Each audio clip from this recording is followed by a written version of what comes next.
We're having a first annual banquet for our rice producers that are part of the Circle for Rice program of Valmont Irrigation.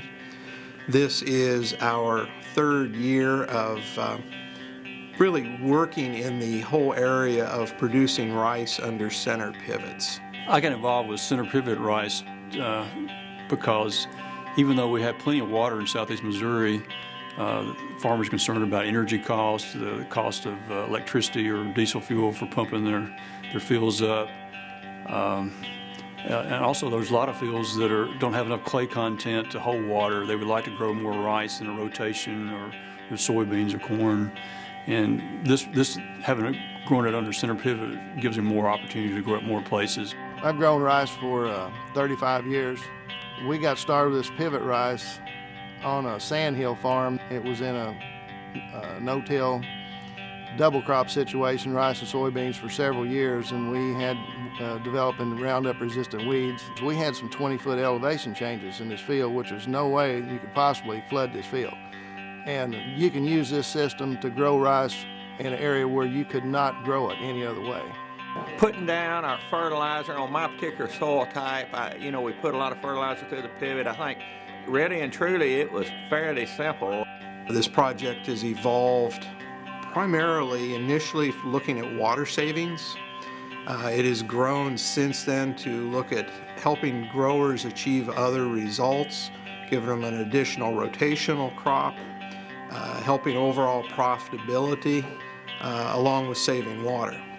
The water savings, it actually used about half the water that a flooded field would use. We had a good yield, made 186 bushels per acre. The milling on it was equal to a flooded field. When I told them how much my electricity had cost, they said not bad. So I assume for those guys growing paddy rice that we're doing pretty well. What we were wanting to do is to find a supplement for soybeans, something that would give us a lot of net profit. And what ended up happening was this rice performed as well as our high-yielding corn. Selective variety that has good disease resistant, has good, particularly blast resistance. I would, if I had a pivot, I would be sure that I had an injection pump for two reasons. One, to be able to fertigate, but put your nitrogen on. Because if you're putting a lot of, if it's a field that's sandy or something like that, you may have some leaching, and it's better to put the fertilizer on as the crop needs it rather than having a lot of it out there in the soil to be lost. And also it gives you capability of doing chemigation by fungicide for blast. Here's the criteria we're using when we do another field is make sure it's a good pivot. That's about 90% of it.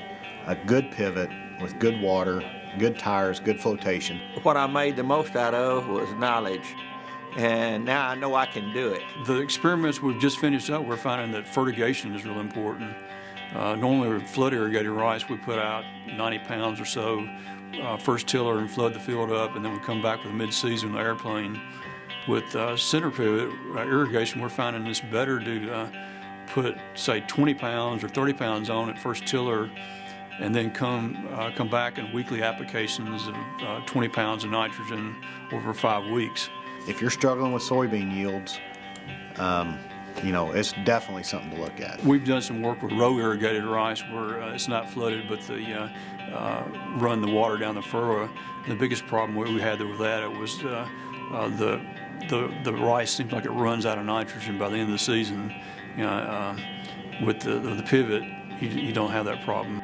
This was a fairly easy project. A lot of people scoffed at it and laughed at us. He said, "You can't grow rice on a sand hill," and I'd say, "Well, why can't we?"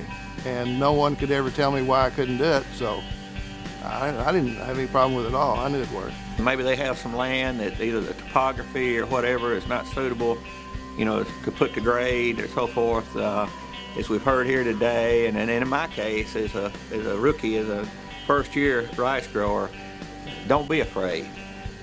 It'll work.